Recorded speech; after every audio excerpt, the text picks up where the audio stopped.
everyone. Hello, Pierre.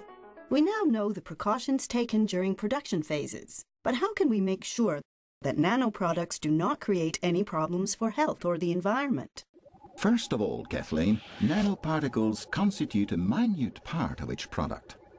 Also, the likelihood of a nanoparticle breaking loose is much less than during handling in the manufacturing phase. However, this must be guaranteed for all types of product, in all critical situations, and throughout the product's life cycle.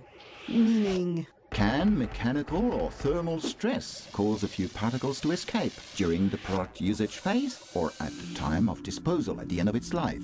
Do we have answers to these questions? Let's ask Nano. Filtering at incinerator outlets is very effective for waste disposal.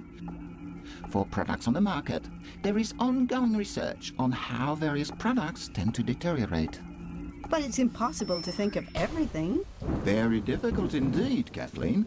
That's why particle emissions are evaluated for worst-case scenarios. And what are the results of these tests?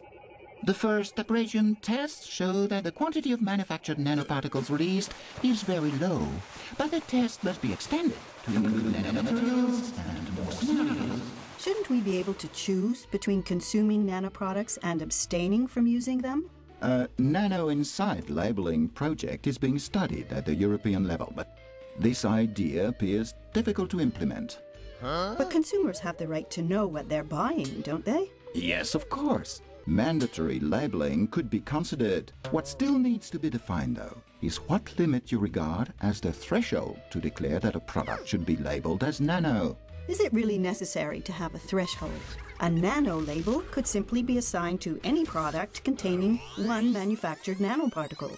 That would mean considering products with very different potential hazards at the same level, which is not very satisfactory. Quite right. Especially since beyond the right to transparency regarding what one consumes, ethical questions are raised by applications that could profoundly change our way of life. And that's what we're going to see in our last episode.